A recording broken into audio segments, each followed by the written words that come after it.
কেমন আছো বন্ধুরা? আশা করি খুব ভালো আছো। প্রেরণা একাডেমি চ্যানেলে তোমাদের সকলকে স্বাগত জানাই। একাদশ শ্রেণীর বাংলা বিষয়ের সেকেন্ড সেমিস্টার পরীক্ষার জন্য যারা প্রস্তুতি নিচ্ছ তাদের সকলের জন্য একটি সুখবর। আমাদের এই চ্যানেলে নিয়মিত বাংলা বিষয়ের সমস্ত আপডেটগুলি তোমরা পেতে থাকবে এবং যে যে বিষয়গুলো তোমাদের প্রয়োজন হবে সেগুলো তোমরা কমেন্ট করে জানাও। সেগুলোর উপরে আমরা ভিডিও করার চেষ্টা করব। সমস্ত পাঠ এবং সমস্ত বিষয় ধরে ধরে এখানে আলোচনা করা হবে। সামনেই সেকেন্ড সেমিস্টারের পরীক্ষা, আশা করি প্রস্তুতি খুব জোর কদম চলছে।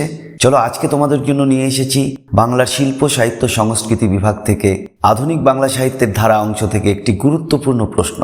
তো চলো কথা না বাড়িয়ে দেখে নিই আমাদের সেই প্রশ্ন এবং উত্তরটি। নবজাগরণ বলতে কি বোঝো এবং কোন সময়কে বাংলার নবজাগরণের কাল বলা হয়?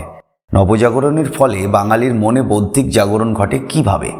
প্রশ্নটি দুটি ভাগে বিভক্ত, একটি 3 এবং অপর পার্টের জন্য 2 নম্বর বরাদ্দ রয়েছে। চলো উত্তরে চলে যাই।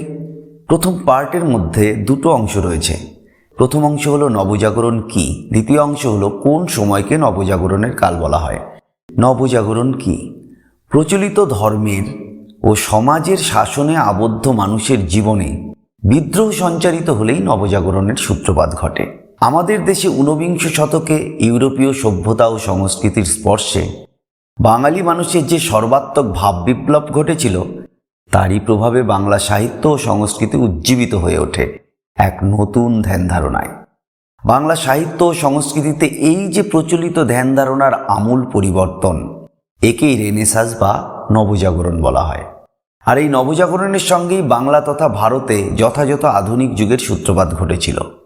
কোন সময়কে নবজাগরণের কাল বলা হয়? বাংলায় সামাজিক, সাংস্কৃতিক ও ধর্মীয় সংস্কার আন্দোলনের সময় পর্বকেই নবজাগরণের কাল বলা হয়। বাংলার এই নবজাগরণের প্রভাব ক্রমশ সমগ্র ভারতে ছড়িয়ে পড়েছিল।